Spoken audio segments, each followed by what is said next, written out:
Bonjour à tous sur cette soirée donc du 7 octobre. On est très heureux de vous accueillir à la fois en présentiel mais aussi en live avec notre lien Facebook. Et donc vous êtes accueillis ici sur la Cité du développement durable, qui est donc un lieu situé dans l'est du bois de Vincennes et qui regroupe plusieurs organisations travaillant toutes de manière très diverse avec différents métiers, différentes manières de travailler, avec des seniors, des juniors, sur des thématiques différentes du développement durable. Et ce soir, nous accueillons les auteurs et les coordinatrices du numéro 241 de la Revue internationale des études du développement sur acteurs, normes et pratiques de l'aide internationale. J'ai le rôle de revenir un tout petit peu sur l'historique de ce numéro. Ce numéro est le fruit d'une collaboration qui a commencé en 2016. Fin 2016, on a décidé, entre les deux chaires UNESCO, donc celle de l'IEDES et la nôtre de l'Université Bordeaux-Montaigne, avec le GRET, de co-organiser un colloque. Au début, l'idée était née de fêter un peu le 15e anniversaire de la licence pro chargée de projet en solidarité internationale et développement durable dans les pays des Sud, qui est portée par la chaire. Et donc finalement, ça a permis d'ouvrir un travail en partenariat qui était tout à fait stimulant et intéressant et qui s'est poursuivi. Évidemment, en regardant en arrière, on voit aussi certaines frustrations. On voulait juste en partager deux avec vous. La première, c'est qu'on a quand même des angles morts. Par exemple, aucun des articles parle vraiment de tous les enjeux autour de la prise en compte de l'approche genre, alors que c'est quelque chose qui quand même est fortement d'actualité, qui anime des débats, etc. Ce qui, en effet, nous a posé aussi pas mal de questions. Le deuxième angle mort qui nous a vraiment posé une vraie interrogation, c'est évidemment le peu de chercheurs, de contributions de chercheurs des pays Afrique, Amérique latine, Asie. Voilà. Très clairement, nos collègues aussi africains, Amérique latine et Asie et Afrique du Nord qui ont tenté de répondre à nos côtés, nous ont quand même aussi clairement dit qu'ils étaient très occupés par de l'expertise et qu'ils n'arrivaient pas à dégager du temps pour faire un article selon des critères et j'irais un rythme de fabrication et même des critères de carrière qui nous sont familiers, là encore, à nous, ici, mais qui ne sont pas forcément la priorité sur place. Alors, ce que nous souhaitions après voir avec vous, rapidement, c'était de vous expliquer un peu l'angle, finalement, d'analyse que nous avons choisi, toutes les trois, pour introduire ce numéro, puisque nous l'avons à la fois coordonné et introduit par un article. Je le ferai en 3 points, cette explicitation de notre angle d'analyse. Le premier point, c'est sous la forme d'un double constat. Et nous voyons qu'avec les professionnels d'aujourd'hui, il y a toujours une vraie préoccupation d'amélioration des pratiques, d'investissement dans le travail, une vraie ambition d'être plus efficient, plus efficace, et un vrai challenge au quotidien pour tous ces acteurs du développement et de la solidarité internationale qui se trouvent à devoir et à vouloir travailler mieux, plus près des terrains, de manière plus efficiente avec les partenaires de terrain. Il se double d'un deuxième que nous constatons aussi toutes les deux, mais que chacun d'entre nous, évidemment, peut aussi constater, c'est que les terrains sont non pas plus complexes qu'ils ne l'étaient, ils sont tout aussi complexes, ils ont toujours été complexes, les terrains. Par contre, clairement, les terrains s'éloignent des chercheurs et des praticiens. Et cet éloignement ne permet plus de travailler aussi aisément que cela, tant pour l'expertise, pour les professionnels, que pour les chercheurs. Et pour plusieurs raisons, évidemment, qui sont avancées, que l'on connaît, à cause des instabilités. D'abord, la question de l'insécurité et de l'accès difficile à des terrains, c'est que ces terrains sont le fruit aujourd'hui de conflits, de situations tendues, mais que l'aide est aussi tout simplement instrumentalisée aussi. C'est très difficile pour les praticiens de l'aide d'être dans ces contextes tendus au sein de causes nationales, internationales, mais qui ont souvent des transcriptions locales qui ne sont pas du tout aisées pour travailler. Plus prosaïquement aussi, cet éloignement des terrains, on le sait tous, c'est le fruit de rationalisation budgétaire qui se sont donc succédés au fil des années. Et on sait que l'aide publique au développement stagne, au mieux, voilà, de temps en temps augmente, mais grosso modo stagne, et que tout ça donne lieu à des arbitrages aujourd'hui de l'aide publique au développement, qui fait que l'aide va de plus en plus vers des zones en crise, des zones tendues, des zones qui connaissent des conflits. Et cette particularité n'aide pas évidemment à la proximité au terrain ou l'accès facile au terrain. On peut enfin peut-être poser une dernière hypothèse, peut-être un peu moins disciple, un peu plus provocatrice, un petit peu dérangeante peut-être, mais il semble important pour nous aussi de considérer que les contextes d'intervention aujourd'hui, territoires et leur population, tolèrent de moins en moins une forme d'intervention top-down, ou en tout cas avec des modalités d'intervention telles qu'on les a connues, et les conditions de travail de ces interventions elles-mêmes ont changé. Il y a de moins en moins d'expatriations longues, il y a de moins en moins de départs à l'étranger, d'installations de familles à l'étranger, il y a moins en moins de postes, ce qu'on appelait des postes pour pouvoir travailler sur place. Et tout ça aussi donne donc lieu à une double dynamique qui met en tension. C'est compliqué aujourd'hui pour des jeunes d'aller travailler sur un terrain parce qu'ils se posent plus de questions, de plus en plus de questions, par leur légitimité à intervenir. Ils ont moins d'aplomb, ils sont moins sûrs de la justesse des modèles et des techniques dont ils sont porteurs. Le deuxième point est en forme de paradoxe. C'est-à-dire qu'en écho à ces deux premières dynamiques, nous avons voulu souligner qu'on assistait à une montée en puissance d'un système performatif. Alors, qu'est-ce que nous avons entendu par système performatif ? Non pas son sens premier au sens linguistique du terme, mais son sens dérivé de l'économie et du management. Par performant, nous entendons un acte qui de lui-même est censé produire et attester de la performance. Adopter un procédé ou un outil ou souscrire à une norme suffit à devenir performant.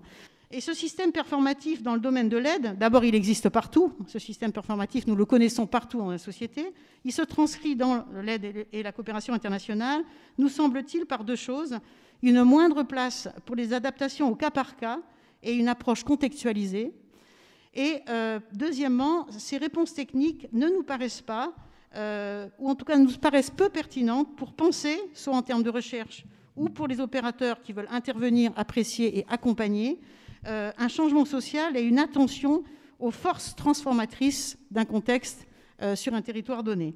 Finalement, la temporalité nous paraît quelque chose d'absolument très important à restaurer dans la réflexion et dans la compréhension de ces dynamiques, parce que la non-accessibilité au terrain, qui est trop souvent expliquée par le seul angle sécuritaire, alors qu'il est largement la résultante d'autres facteurs, et notamment un éloignement structurel de l'aide des acteurs et des territoires sur le terrain. Cet angle sécuritaire s'accompagne aussi souvent très souvent de la mobilisation d'une idéologie humanitaire qui se développe à la faveur de l'injonction et à l'aspiration à intervenir dans l'urgence. On l'a vu tout à l'heure, les arbitrages font qu'on intervient dans l'urgence.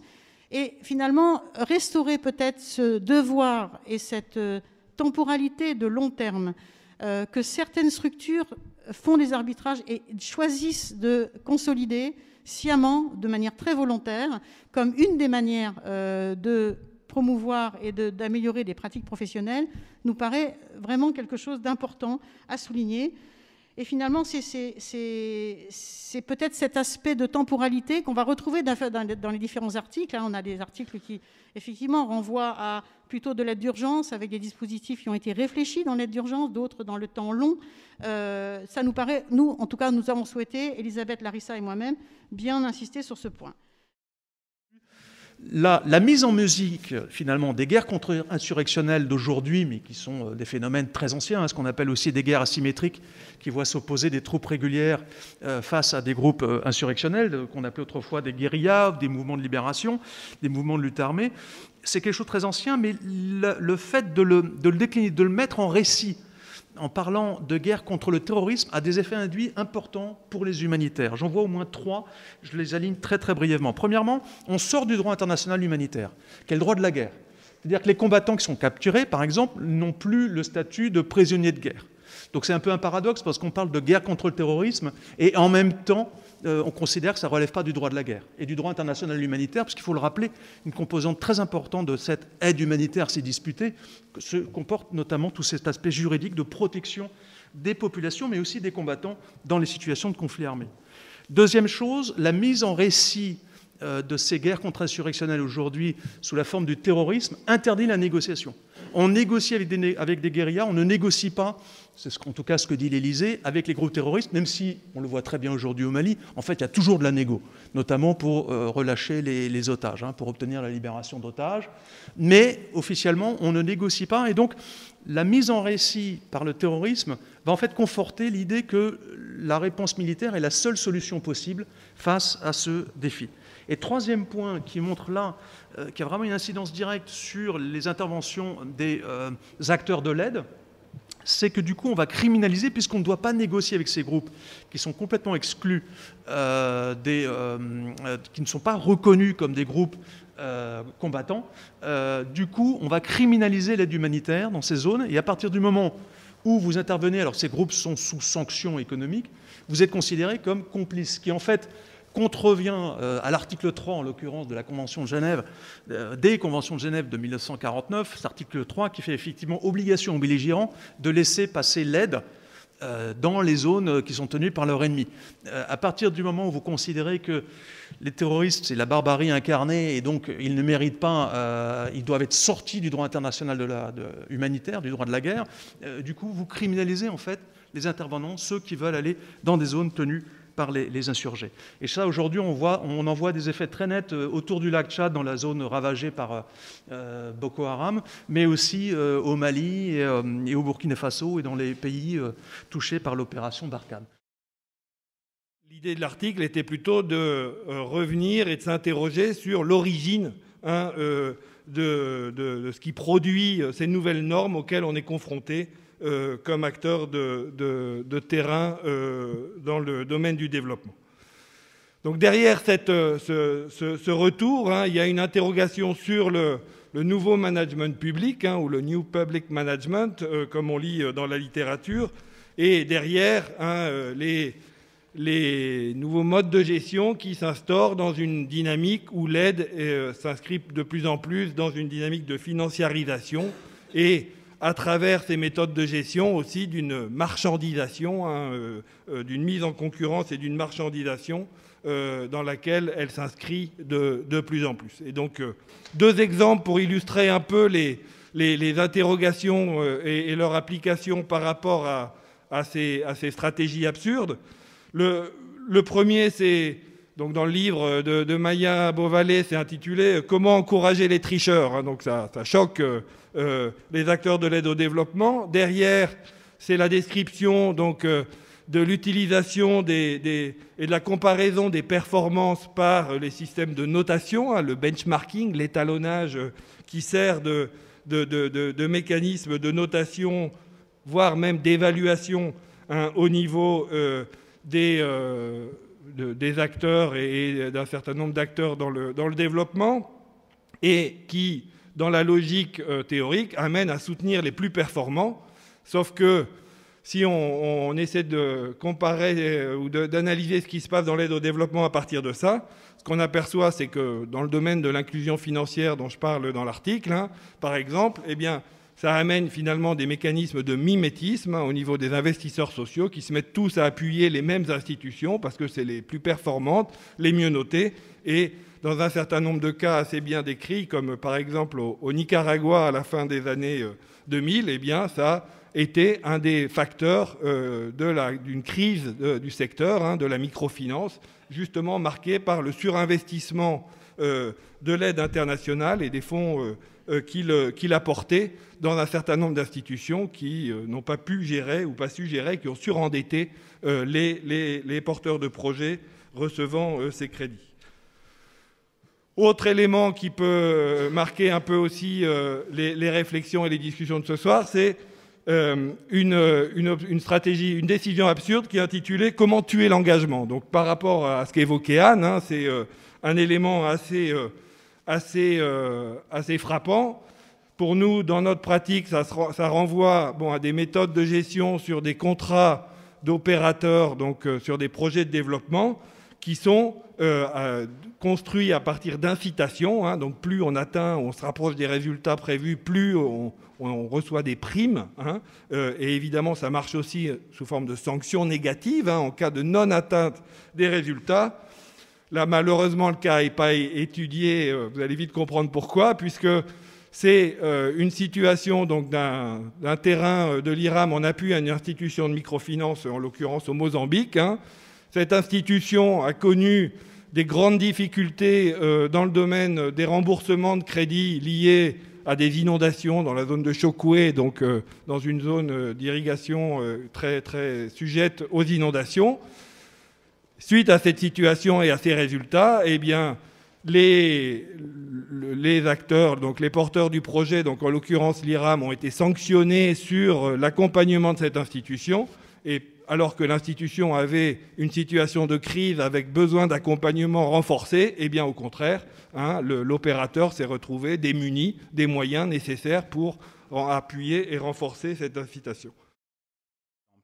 Donc c'est vrai qu'il y a eu une vraie croissance de ces organisations et cette émergence s'est accompagnée aussi d'un certain nombre de questionnements et de beaucoup d'exigences qui se sont qu'on a un peu imposées aux ONG, des questions sur comment elles évaluaient, comment elles mesuraient leur impact, et avec des demandes de plus en plus pressantes pour qu'elles prouvent leur efficacité. Donc ça fait écho à un certain nombre de points qui ont déjà été mentionnés, et qu'elles prouvent aussi la qualité de leurs actions. Et donc moi, c'est vraiment sur ce terme de qualité auquel je me suis intéressé. Comprendre pourquoi est-ce qu'on parle de qualité en ONG, d'où viennent ces démarches, quelles sont un petit peu les dynamiques au sein des organisations qui font émerger ce nouveau concept.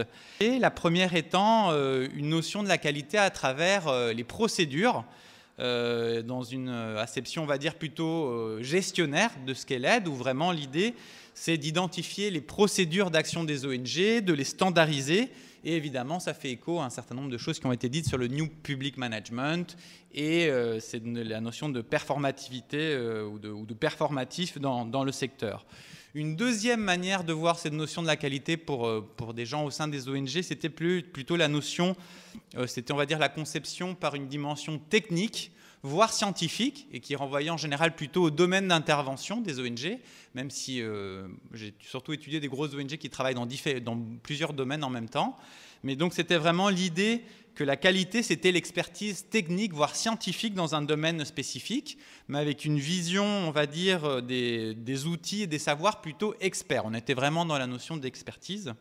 Et enfin, la troisième manière de voir la qualité, c'était plutôt les discussions au sein des ONG qui avaient à voir avec la mission de l'ONG. Est-ce que l'ONG répondait à sa mission première, à sa vocation, à sa raison d'être quelque part, et qui questionnait plutôt les questions, on va dire, d'engagement ou éventuellement du rôle sociopolitique au sein des ONG, et aussi des débats qu'il pouvait y en avoir en interne sur les questions de militance, on va dire.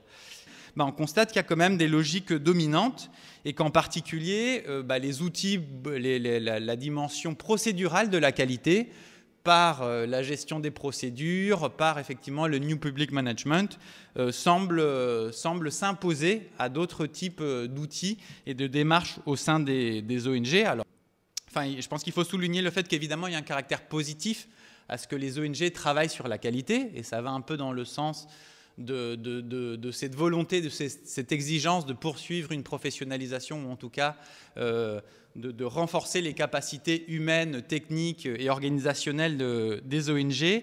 Mais pour qu'elles soient vraiment pertinentes, ces démarches, encore faut-il qu'elles s'intéressent vraiment aux propres contradictions et limites des ONG, et qu'elles permettent aussi aux ONG de se positionner peut-être plus fortement, d'assumer leur rôle, puisqu'elles ont une spécificité on va dire, d'indépendance, d'engagement, de représentation de la société civile, de questionner le fait si elles ne doivent pas se positionner plus fortement au sein de l'aide internationale, notamment vis-à-vis des bailleurs, vis-à-vis des organisations internationales, vis-à-vis de l'opinion publique, pour essayer de lutter contre certaines asymétries et certaines inégalités qu'il existe au sein du secteur. Et on en parlait, que ce soit le genre, que ce soit les inégalités, le secteur en interne lui-même a beaucoup il y a des questions qui ne sont pas encore résolues.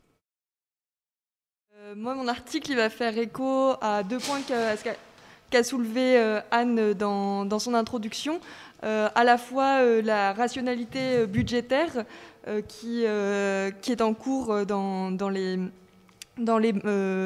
au développement, et puis cette montée d'un système performatif avec le fait d'accorder vraiment une croyance, pratiquement on pourrait parler de croyance, à des outils qui sont réputés comme performants. Je raconte en fait la rencontre entre une ONG et une entreprise et les affinités en fait qui peuvent se créer entre des acteurs de l'aide qui cherchent à pérenniser leur action et à améliorer leur efficacité avec des outils, des savoir-faire d'acteurs capitalistes qui sont, eux, en recherche de nouveaux débouchés. Et alors, bien sûr, ces rencontres ont des conséquences concrètes sur les transformations des programmes. Donc, dans une dernière partie, j'essaye de montrer justement ces transformations concrètes en détaillant les outils qui sont mis en œuvre par le biais de ces rencontres. Et qui sont aussi investis de nouvelles significations. Donc je donne un exemple tout simple, par exemple le prix qui a été mis en place du coup très rapidement du fait de la mise en place de solutions payantes. Il était investi malgré tout de logique sociale, c'est-à-dire qu'il y avait vraiment une volonté de maintenir le prix au plus bas. Cette volonté, elle existe toujours, mais elle entre en tension avec d'autres significations, notamment le fait de penser le prix comme un signal de qualité qui doit mettre en confiance le programme avec les populations, mais bien sûr qui a comme conséquence aussi d'exclure les populations les plus précaires de la distribution de ces... je ne le développe pas dans l'article, mais je le compare aussi, ce cas-là particulier, avec un autre programme d'aide dans le secteur de l'assainissement. Et bien sûr, d'un secteur à un autre, l'impact de ce type de processus n'aura pas les mêmes conséquences. Donc je pense que ça ouvre aussi des recherches intéressantes de comparaison entre différents secteurs pour voir vraiment quelles sont les implications concrètes de ce type de changement. D'abord, ce sur quoi je me suis interrogé, c'est les origines de cette sudisation, donc qui, chez Médecins sans frontières, en tout cas, prend la forme de cette importance, de ce taux grandissant d'expatriés du Sud.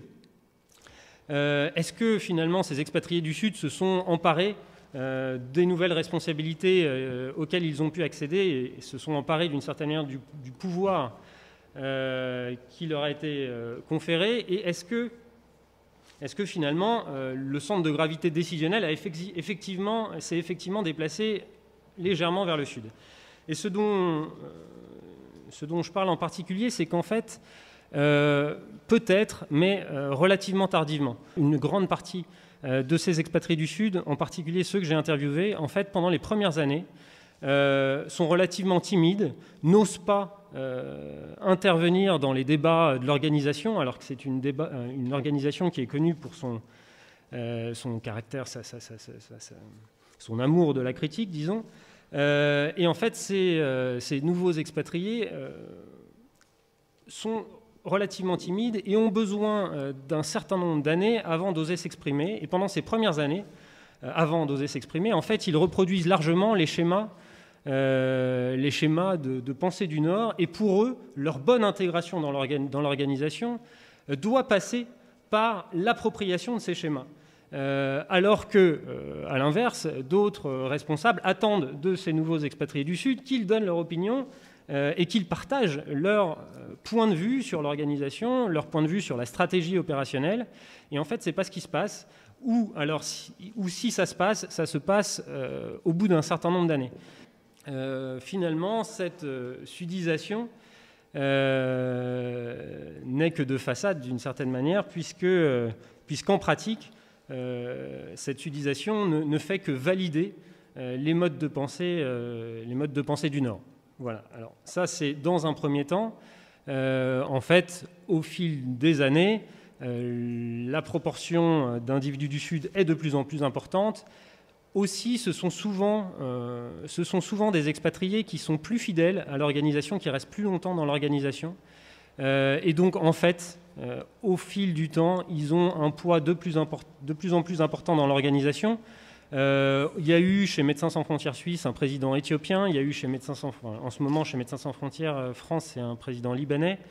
Et donc, en fait, même si les premières années, leur présence, paradoxalement, participe à une forme de dépolitisation de l'organisation,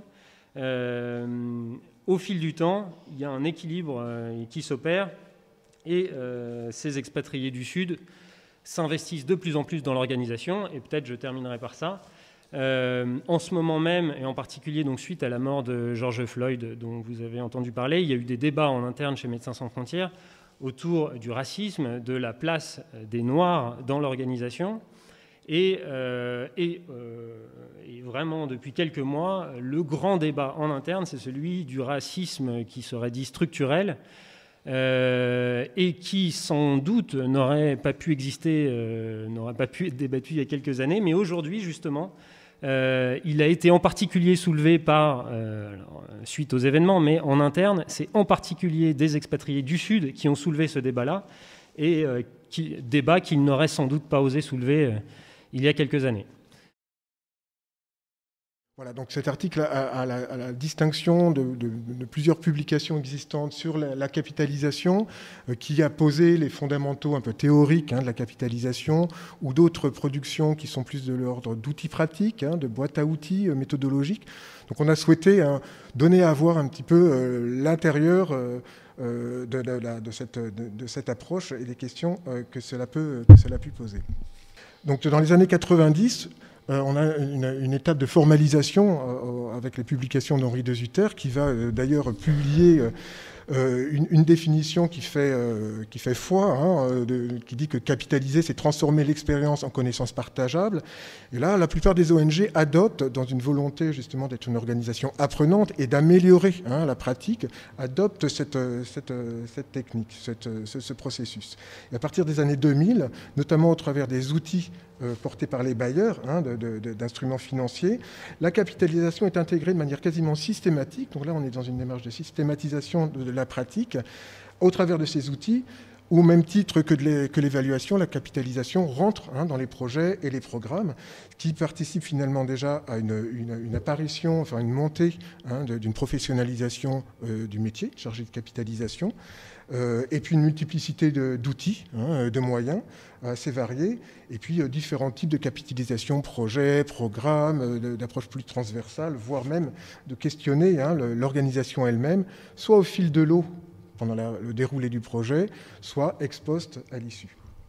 Les personnes qui ont été enquêtées ont formulé différentes propositions pour essayer d'avancer, qui sont plutôt des perspectives intéressantes et assez stimulantes pour dépasser ces limites.